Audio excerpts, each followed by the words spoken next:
علیہ السلام کے غلاموں، اب دیکھنا یہ ہے کہ وہ اللہ کے وہ کون سے محبوب بندے ہیں جن کے اوپر اللہ کا اتنا بڑا فضل ہے کہ اللہ کریم نے ان کے بارے میں اپنے قرآن کے اندر فرمایا کہ انعمت علیہم، ان لوگوں کا راستہ کہ جن کے اوپر تیرا فضل ہے۔ اب دیکھنا یہ ہے کہ وہ کون سے خوش قسمت بندے ہیں جن کے اوپر اللہ کا فضل ہے، اللہ کے انعام ہے۔ حضور علیہ السلام نے صحابہ کرام رضوان اللہ اجمعین سے فرمایا کہ صحابہ، کیا میں تمہیں اللہ کے محبوبوں کا تذکرہ نہ سناؤں، ان کی پہچان نہ تمہیں بتاؤں؟ صحابہ کرام رضوان اللہ اجمعین نے اللہ کی بارگاہ، اللہ کے محبوب کے بارگاہ کے اندر عرض کیا، فدا کا ابی و امی یا حبیب اللہ۔ حضور علیہ السلام کی پاک خدمت کے اندر حاضر ہو کے کہا، یا رسول اللہ صلی اللہ علیہ وسلم، آپ فرمائیں وہ اللہ کے کون سے محبوب بندے ہیں جن کو دیکھ کے اللہ یاد آ جاتا ہے؟ وہ کون سے بندے ہیں؟ اللہ کریم نے اپنے ان بندوں کا تذکرہ قرآن کریم کی دوسری جگہ پہ فرمایا، انعم اللہ علیہم من النبیین والصدیقین والشہداء والصالحین وحسن اولئک رفیقا، کہ وہ لوگ انعام یافتہ ہیں، ان کے اوپر اللہ اور اللہ کے محبوب کا فضل ہے، انعام ہے۔ ان میں سے نبی بھی ہیں، صدیقین بھی ہیں، شہداء بھی ہیں، صالحین بھی ہیں، وحسن اولئک رفیقا، اور ان کے محبوب دوست بھی ہیں۔ جو یعنی اللہ کے محبوبوں کے ساتھ محبت کرتے ہیں وہ ان کے دوست بھی ہیں، اس بات کے اندر موجود ہیں۔ اور ایک اور مقام پہ فرمایا اللہ رب العالمین نے کہ یا ایھا الذین آمنوا اتقوا اللہ، اے میرے بندے، اے ایمان والو، اللہ سے ڈرو، اور جب تمہارے دل کے اندر اللہ کا خوف آ جائے، وَكُونُوا مَعَ الصَّادِقِينَ، ان اللہ کے سچوں کے ساتھ جڑ جاؤ۔ کیا کرو؟ جب تمہارے دل کے اندر اللہ کا خوف پیدا ہو جائے، جس طرح میں نے پچھلے جمعے میں کہا تھا نا کہ بندے کے دل میں اگر خوف خدا پیدا ہو جاتا ہے، بندہ گناہ کا ارادہ بھی نہیں کرتا، اس وجہ سے ارادہ نہیں کرتا، جب بندے کا ہاتھ یا بندے کی پاؤں یا بندے کی آنکھیں یا بندے کی زبان غلط ارادے کے لیے اٹھتی ہے، جب خوف خدا دل کے اندر بس جاتا ہے، بندہ کانپ جاتا ہے۔ تو دنیا تو نہیں دیکھ رہی، لیکن جس ذات نے دنیا تخلیق کی ہے وہ ذات کائنات دیکھ رہا ہے۔ اوے دنیا نہیں دیکھ رہی کوئی بات نہیں، لیکن جس ذات نے اس دنیا کو تخلیق کیا ہے نا وہ ذات مجھے دیکھ رہی ہے۔ اللہ کریم نے فرمایا وَكُونُوا مَعَ الصَّادِقِينَ، ان اللہ کے سچوں کے ساتھ جڑ جاؤ۔ پہلے فرمایا کہ اللہ کا ڈر اپنے دل کے اندر بساؤ، اس کے بعد اللہ کے محبوبوں کے ساتھ جڑ جاؤ۔ حضور علیہ السلام نے فرمایا صحابہ سے، صحابہ، اللہ کے محبوب بندے وہ ہیں کہ جن کو دیکھ کے بندے کو خدا یاد آ جائے۔ مشکاہ شریف کی حدیث ہے، جن کو دیکھ کے بندے کو خدا یاد آ جائے، یعنی اللہ کے ایسے ولی کامل کہ جن کا اٹھنا بیٹھنا چلنا یعنی دنیا کا ہر کام سنت رسول کے مطابق ہے۔ وہ قرآن کو اپنے سامنے رکھ کر قدم رکھتے ہیں، وہ قرآن کو اپنے سامنے رکھ کر کھاتے ہیں، قرآن کو اپنے سامنے رکھ کر چلتے ہیں، ان کی زندگی کا ہر لمحہ سنت رسول ہے۔ آج تو ہم لوگ بھی ایک اپنا مرشد تلاش کرتے ہیں، اس چیز کا اعتراض میں نہیں کرتا، لیکن افسوس صد افسوس کہ کسی بھی گلی کے اندر چلے جاؤ، کسی بھی محلے کے اندر چلے جاؤ، کسی بھی بستی کے اندر چلے جاؤ، کسی بھی شہر کے اندر چلے جاؤ، وہاں پر آپ کو ایک انگلی پہ 3 کڑے پہننے والے یا انگوٹھیاں پہننے والے بادشاہ بھی نظر آئیں گے، داڑھی سرے سے ہے ہی نہیں، میک اپ کیا ہوا ایسے ہستیاں بھی نظر آئیں گی۔ جب مسجدوں سے حی علی الصلاۃ اور حی علی الفلاح کی صدائیں گونجتی ہیں، جب ان کے مریدین کہتے ہیں حضرت آپ نماز نہیں پڑھتے، وہ کہتے ہیں ہماری نمازیں یہاں نہیں مکہ مدینے میں ہوتی ہیں، لیکن افسوس کے ساتھ کہنا پڑتا ہے وہ جتنا ہم ایسے بدبخت اور نالائق پیروں کو کھلاتے ہیں، لیکن وہ عظمت رب کعبہ کی قسم ہے کہ اگر ہم اتنی خدمت کسی گدھے کی کر دیں، کسی جانور کی کر دیں، اور اس کے چہرے کے اوپر بھی نور آ سکتا ہے، لیکن ہم نے شریعت محمدی کو چھوڑ کر اس کو اپنا راہبر اور رہنما بنایا ہے، جس کے رنگت بھی اچھی ہو، جس کے ساتھ پیسہ بھی ہو سکتا ہے دوسرا کلمہ نہ آتا ہو سکتا ہے کہ شریعت محمدی کے چلنے کا اس کو طریقہ پتہ نہ ہو، نماز نہ آتی ہو، سورۃ اخلاص نہ آتی ہو، لیکن ہم لوگ کہتے ہیں یہ بڑا پیر ہے، بڑے 5 بڑے پیر صاحب ہیں۔ اگر پوچھا جائے کہتے ہیں جی یہاں پر پیر صاحب نماز تو نہیں پڑھتے، بڑی 5 بڑی ہستیاں ہیں، اذان یہاں پر سنتے ہیں کہ نماز مکہ مدینہ میں پڑھتی ہے، لیکن پیر اس کو بناؤ، پیر بنانے سے اعتراض نہیں۔ پیروں کے پیر انہوں نے فرمایا کہ ہر ولی کی گردن کے اوپر میرا قدم ہے۔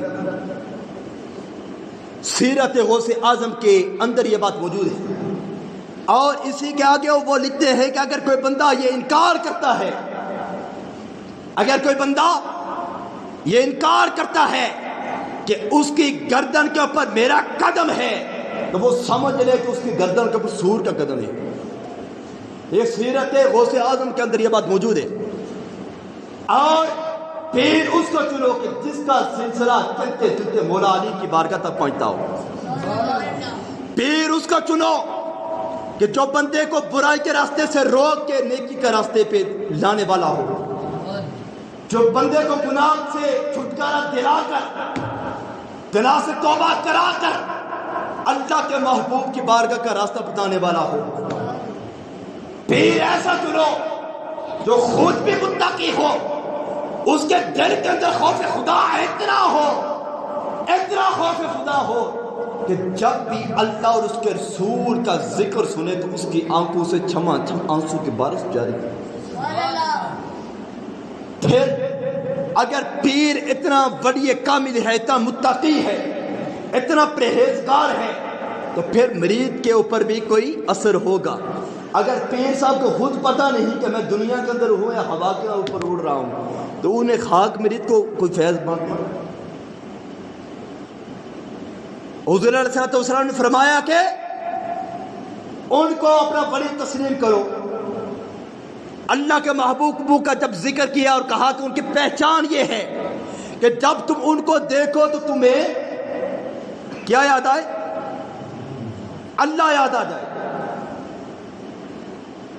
ان کے چہرہ، ان کا اٹھنا بیٹھنا، اس طرح ان کا انداز زندگی کے معاملات ہوں کہ جب تم ان کو محبت بری نگاہ سے دیکھو تمہیں رب یاد آتا ہے۔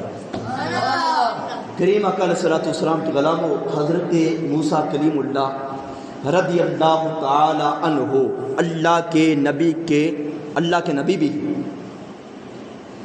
اور ولی عربی کی لغت میں ایک دوست کو کہا جاتا ہے۔ جس کو دوست کو ولی کہتے ہیں۔ آپ نے بنی اسرائیل کے ایک مجلس کے اندر عظیم الشان ایک بیان کیا،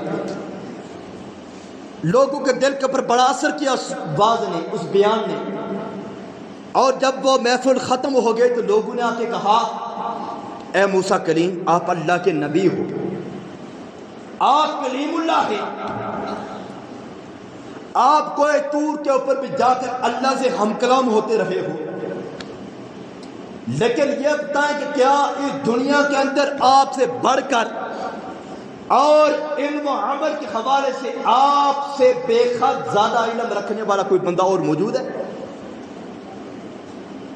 کیا آپ سے علم کے حوالے سے کوئی اور بھی آگے موجود ہے؟ نہیں۔ موسیٰ کلیم اللہ نے کہا نہیں، علم کے حوالے سے میں سب سے آگے ہوں، علم کے حوالے سے میں سب سے آگے ہوں۔ رب کا حکم ہوتا ہے اور موسیٰ، اور تو اپنے آپ کو علم کے حوالے سے آگے سمجھتا ہے، لیکن موسیٰ سن، تو میرا کلیم بھی ہے، تو میرا نبی بھی ہے، تو میرا رسول بھی ہے، لیکن علم و عمل کے حوالے سے تیرے آگے خضر علیہ السلام ہے۔ سنتے ہو؟ اچھا ایک بار بولو سبحان اللہ۔ علم و عمل کے حوالے سے آپ سے آگے خضر علیہ السلام ہے۔ موسیٰ کلیم اللہ کے دل کے اندر تخیل پیدا ہوا، مولا اگر علم و عمل کے حوالے سے خضر علیہ السلام مجھ سے آگے ہیں، میرے دل کے اندر یہ تمنا ہے میں ان سے ملاقات کرنا چاہتا ہوں، میں ان سے ملنا چاہتا ہوں، اللہ رب العالمین نے حکم دیا موسیٰ فلاں جگہ پہ چلے جاؤ جہاں پر دو دریائے نوح اور دریائے فارس یہ دو ملتے ہیں نا، اس جگہ پہ حضرت خضر علیہ السلام آپ کو ملیں گے، اور اس جگہ کی علامت یہ ہوگی کہ ایک بھنی ہوئی مچھلی وہاں پر زندہ ہو کر پانی کے اندر چلے جائے گی۔ موسیٰ کلیم اللہ نے اپنے غلام کو ساتھ لیا، بھنی ہوئی مچھلی بھی ساتھ لی، چل پڑے۔ چلتے چلتے کافی سفر گزارنے کے بعد، طے کرنے کے بعد ایک چٹان کے اوپر بیٹھے، نیچے سے پانی جا رہا تھا، وہاں پر آرام کیا، اور موسیٰ علیہ السلام کا جو وہ غلام ہے جو ان کا خلیفہ ہے، اس نے تھوڑا سا پانی لے کر مچھلی کے ساتھ لگایا، مچھلی زندہ ہو کر پانی کے اندر چلے گئی۔ یہ کرامتیں ہیں یا نہیں ہیں؟ مچھلی زندہ ہو کے پانی کے اندر چلے گئی۔ جب پانی کے اندر وہ مچھلی چلے گئی، موسیٰ علیہ السلام اٹھے، دونوں چل پڑے۔ انہیں یاد نہیں رہی کہ موسیٰ علیہ السلام کو کہیں کہ حضرت اس جگہ پہ یہ معاملہ ہوا۔ جب یہ بات ہوئی، کافی آگے چلے، موسیٰ علیہ السلام نے اپنے غلام سے کہا کہ بھوک بھی لگی ہے، کافی وقت گزر گیا، مچھلی نکالو ہم کھاتے ہیں۔ انہوں نے کہا کہ حضرت میں بتانا بھول گیا ہوں، جس جگہ پہ ہم نے آرام کیا تھا نا، اس جگہ پہ وہ مچھلی منہ سے چھوٹ کے پانی کے اندر چلے گئی زندہ ہو کر۔ موسیٰ علیہ السلام نے کہا کہ ہمارا وہی مقام تھا، وہی ہماری منزل تھی جس جگہ کے ہم تلاش میں تھے۔ موسیٰ علیہ السلام چل پڑے واپس پیچھے کی طرف۔ جب اس جگہ پہ پہنچے، رب العالمین کا پھر حکم لے کے جبریل امین حاضر ہو جاتے ہیں۔ کون حاضر ہوتا ہے؟ جبریل امین، فرشتوں کے سردار آ جاتے ہیں۔ موسیٰ کلیم اللہ، اللہ کا حکم ہے آپ ٹھیک جگہ پہ پہنچ گیا، ملاقات ہونے والی ہے، آپ ٹھیک جگہ پہ پہنچ چکے ہو۔ جب موسیٰ کلیم اللہ وہاں پر پہنچے، دیکھا کہ خضر علیہ السلام وہاں پر موجود ہیں۔ موسیٰ کلیم اللہ نے کہا کہ آپ علم و عمل کے حوالے سے مجھ سے آگے، لیکن میرے پاس علم شریعت ہے، میں شریعت کا امام ہوں، آپ طریقت کے امام ہیں، دونوں کا راستہ تھوڑا الگ ہے، میں آپ کے ساتھ چلنا چاہتا ہوں، کوئی علم حاصل کرنا چاہتا ہوں۔ انہوں نے کہا کہ موسیٰ مجھے پتا ہے آپ بڑے جلیل القدر اللہ کے نبی ہیں، کلیم اللہ ہے، اللہ سے ہم کلام کرتے رہے آپ، لیکن موسیٰ آپ اگر میرے ساتھ چلیں گے نا، آپ صبر نہیں کر سکیں گے، آپ صبر نہیں کر سکیں گے۔ جب یہ بات ہوئی تو موسیٰ کلیم اللہ نے کہا کہ حضرت میں جہاں تک ہوں انشاءاللہ میں صبر کروں گا۔ انہوں نے کہا کہ چلو اگر آپ کی ڈیمانڈ ہے، بار بار اصرار کرتے ہیں، چل دیجیے، لیکن صبر نہیں کر سکیں گے۔ جب چلے، کافی وقت گزرنے کے بعد ایک نہر کے پاس پہنچے، وہاں پر نہر کو کراس کرنا تھا، دوسری طرف جانا تھا۔ ایک کشتی آئی، دونوں بیٹھے اور کشتی کے دوسرے کنارے کی طرف جا رہے تھے، اور حضرت خضر علیہ السلام نے کشتی کے اندر سے دو پھٹے اکھاڑ دیے، یعنی دو پھٹے توڑ دیے کشتی کے۔ جب کنارے پر ہوئے، ڈوبے نہیں، پانی نہیں آیا کشتی کے اندر۔ جب تھوڑے سے آگے گئے، موسیٰ کلیم اللہ نے جلال کے ساتھ کہا کہ خضر علیہ السلام سے کہ آپ نے ٹھیک نہیں کیا کہ ایک بندے نے ہمیں بٹھا کر دوسرے کنارے پر بھی کیا، کرایہ بھی نہیں لیا، کوئی اجرت بھی طلب بھی نہیں کی، اس نے نیکی کی ہے، اور آپ نے اٹھ کر اس کی کشتی کو توڑ دیا، آپ نے ٹھیک نہیں کیا۔ خضر علیہ السلام نے کہا کہ موسیٰ میں نے کہا تھا آپ صبر نہیں کر سکے گی، اب آپ کا راستہ اور ہے، میرا اور ہے۔ انہوں نے کہا کہ نہیں، اب صبر کروں گا، آپ اس کے بعد میری کوئی شکایت نہیں آئے گی۔ پھر چل پڑے۔ جب خضر علیہ السلام اور موسیٰ علیہ السلام اللہ کے محبوب بندے جا رہے ہیں، جاتے جاتے ایک جگہ پہ دیکھتے ہیں کہ بچے کھیل رہے ہیں۔ موسیٰ کلیم اللہ کیا دیکھتے ہیں؟ خضر علیہ السلام ان میں سے ایک خوبصورت بچے کو بلا کر اس کو اٹھایا اور دیوار کی طرف لے کر وہاں پر قتل کر دیا۔ موسیٰ کلیم اللہ نے پھر کہا اوئے آپ نے ٹھیک نہیں کیا، بلا وجہ اس بچے کو قتل کر دیا ہے۔ لیکن انہوں نے کہا کہ موسیٰ میں نے کہا تھا کہ تم صبر نہیں کر سکتے، اور جس وجہ سے میں یہ کام کر رہا ہوں اس کا دوسرا رخ بھی آپ کو میں دکھاؤں گا۔ پھر موسیٰ علیہ السلام نے کہا کہ اب میرا کوئی شکوہ نہیں ہوگا، کوئی شکایت نہیں ہوگی، لیکن ایک بات ضرور ہے کہ اب پھر مجھے اپنے ساتھ لے جائیں۔ جب دونوں پھر چل پڑے، اور ایک بستی کے اندر پہنچے، کافی بھوک لگی ہے۔ خضر علیہ السلام نے وہاں کے لوگوں سے ریکویسٹ کی کہ ہمیں اگر کھانے کے لیے کوئی چیز پیش کر دیں، ہم آپ کے مہمان بن کے آئے ہیں۔ لوگوں نے کہا کہ یہاں پر کوئی مہمانداری نہیں، کوئی کھانے کا انتظام نہیں، یہاں پر چلے جائیں، کہیں آگے جائیں۔ جب وہاں سے چل پڑے، تھوڑے سے فاصلے پر ایک تقریباً 100 گز کی دیوار تھی، اور اس دیوار کو خضر علیہ السلام نے اپنے ہاتھ کے ساتھ سیدھا کیا، وہ گرنے والی تھی، سیدھا کیا۔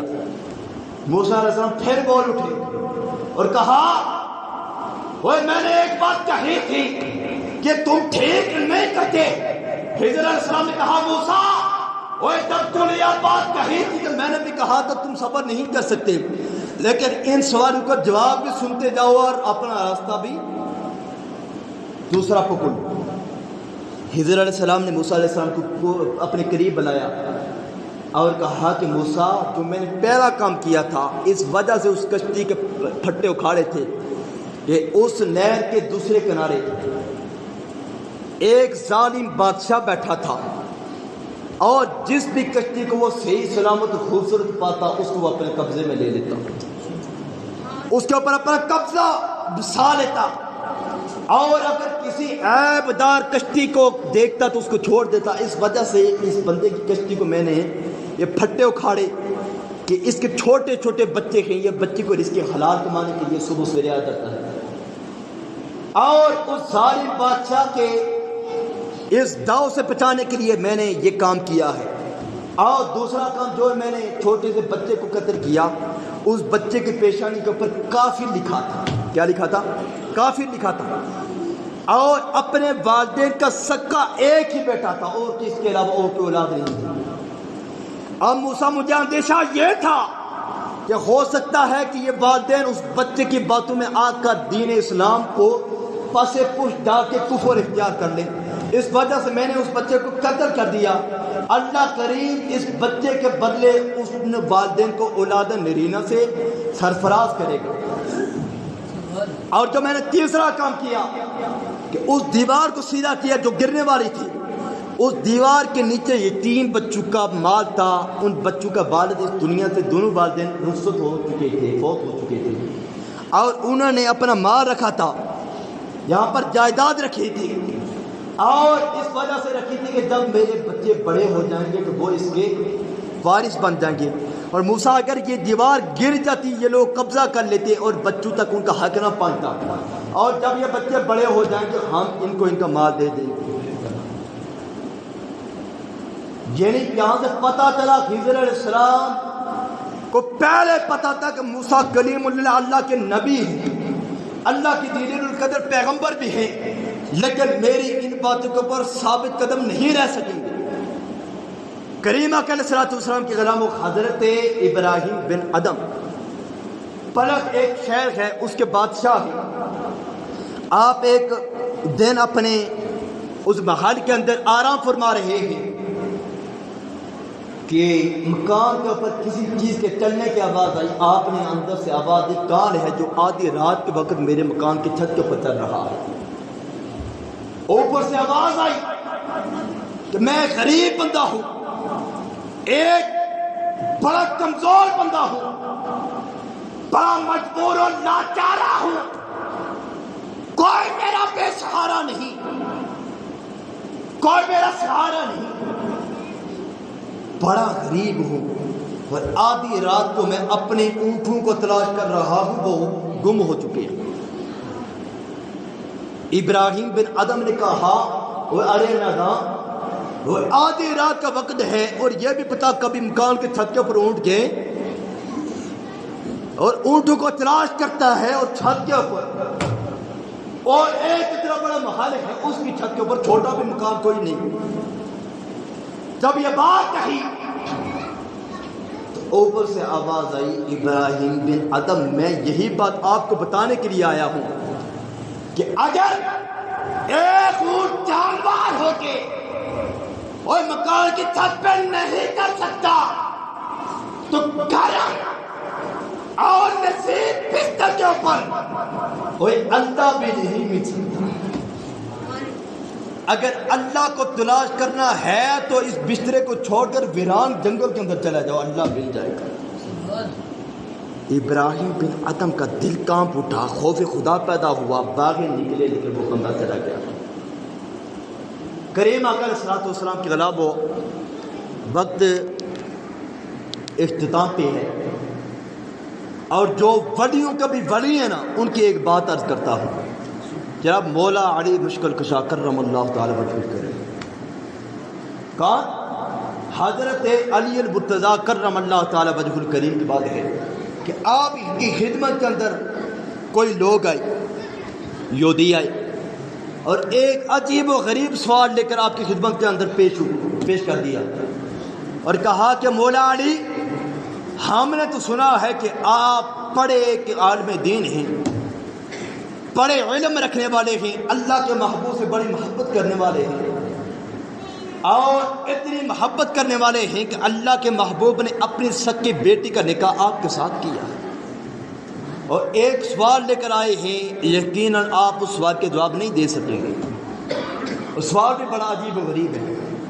انہوں نے کہا کہ ایک بکری، اس کا ملاپ ایک کتے سے ہوا، اور جو بچہ پیدا ہوا ہمیں پتہ نہیں چلتا وہ حلال ہے حرام ہے۔ وہ سوال بھی کس کی بارگاہ میں؟ مولا علی کے بارگاہ میں۔ وہ مولا علی کے جنہوں نے ایک ہی ہاتھ کے ساتھ خیبر کے دروازے کو اکھاڑ دیا تھا۔ مولا علی نے کہا کہ سوال تم نے کیا ہے، مختصر جواب یہ ہے کہ اس کے آگے چارہ ڈالو، اگر وہ کھاتا ہے حلال ہے، نہیں کھاتا حرام ہے۔ بات سمجھ آتی ہے نا؟ اگر اس کے آگے چارہ ڈالو، اگر وہ کھا لیتا ہے حلال ہے، بکری کھاتی ہے، نہیں کھاتا حرام ہے، کتا چارہ نہیں کھاتا، گھاس نہیں کھاتا۔ وہ عجیب مائنڈ کے بندے تھے، انہوں نے کہا کہ حضرت ہم یہ پریکٹیکل کر چکے ہیں، لیکن کبھی چارہ ڈالتے ہیں، کبھی کھاتا ہے، کبھی کھاتا ہی نہیں، کبھی کھا لیتا ہے، کبھی کھاتا ہی نہیں۔ مولا نے کہا چلو ٹھیک ہو گیا، یہ کرو کہ رات کے وقت اس کو باہر چھوڑ دو، اگر وہ سو جاتا ہے نا حلال ہے۔ بکری کو بھی آنکھ لگ جاتی ہے، جانور آپ نے دیکھا ہوگا کہ اکثر جب جانور چار پھیر کے آتے ہیں نا تو مست ہو کے اپنی گردن اپنے جسم کے اوپر رکھ کر آرام کر رہے ہوتے ہیں، آنکھیں بند ہوتی ہیں بعض کا۔ اگر وہ سو گیا تو سوچنا حلال ہے، اگر اس کو نیند نہ آئی، چکر کاٹتا رہا، سمجھ لینا حرام ہے۔ انہوں نے پھر کہا کہ مولا علی یہ نا ہم نے یہ بھی پریکٹیکل کیا ہے، کبھی وہ سو جاتا ہے، کبھی پورا رات چکر کاٹتا رہتا ہے۔ انہوں نے کہا کہ حضرت اگر یہی بات ہے، چارہ کبھی کھاتا ہے نہیں کھاتا، کبھی سوتا ہے نہیں سوتا، اور اس کو جانوروں کے ریوڑ کے اندر چھوڑ دو، اگر وہ ریوڑ کے پیچھے پیچھے چلتا ہے، آگے آگے چلتا ہے، ان سے جدا ہو جاتا ہے، سمجھ لینا حرام ہے۔ اگر وہ ریوڑ کے ساتھ مل کے چلتا ہے، ان کے درمیان قطار کے اندر گھس جاتا ہے، سمجھ لینا حلال ہے۔ جب یہ بات کہی نا، انہوں نے پھر کہا کہ مولا علی ہم نے یہ بھی پریکٹیکل کیا ہے، کبھی وہ ریوڑ کے اندر چلا جاتا ہے، کبھی پیچھے ہو جاتا ہے، کبھی آگے چلا جاتا ہے۔ ان کا حضرت یہ بات ہے؟ ہاں جی۔ کہا اگر یہ بات ہے نا، مولا علی تھوڑی دیر خاموش ہو گئے، انہوں نے آپس میں مشورہ کیا، دیکھا نا مولا علی کو بھی پیچھے چھوڑ دیا۔